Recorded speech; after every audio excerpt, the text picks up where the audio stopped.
யானையும் சிங்கமும். ஒரு காட்டுக்குள்ள ஒரு யானை வாழ்ந்துகிட்டு வந்துச்சு.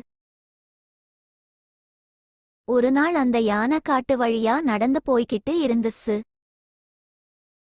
அப்ப ஒரு சின்ன பள்ளத்துக்குள்ள விழுந்துடுச்சு அந்த யானை. ரொம்ப பயந்து போன யானை மெதுவா வெளிய வர பார்த்துச்சு.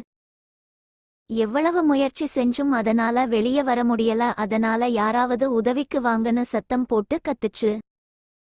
யானையோட சத்தத்தை கேட்ட சிங்கம் ஒன்னு அங்க வந்துச்சு. குழிக்குள்ள எட்டி பார்த்த சிங்கம், என்ன யானையாரே, குழிக்குள்ள விழுந்துட்டீங்களான்னு கேட்டுச்சு. அதுக்கு ஆமான்னு சொன்ன யானை தன்னை குழியில இருந்து காப்பாத்த சொல்லி கேட்டுச்சு. அதுக்கு சிங்கம் சொல்லுச்சு, இந்த காட்டுலயே பலசாலி நீங்கதான், உங்கள காப்பாத்த இந்த காட்டுல யாரும் இல்ல. உங்களோட முயற்சிக்கு வேணும்னா நான் துணையா இருக்கேன், ஆனா என்னால உங்க எடைய தாங்க முடியாதுன்னு சொல்லுச்சு. உடனே யானையும் சிங்கமும் சேர்ந்து பிரச்சனையை எப்படி சமாளிக்கிறதுன்னு யோசிச்சுங்க. உடனே பக்கத்துல இருந்து சின்ன சின்ன பாறையை எல்லாம் குழிக்குள்ள தள்ளி விட்டுச்சு சிங்கம். அந்த பாறைகளை எல்லாம் கொஞ்ச கொஞ்சமா அடுக்கு குழிக்குள்ள இருந்து வெளிய வந்துச்சு அந்த யானை.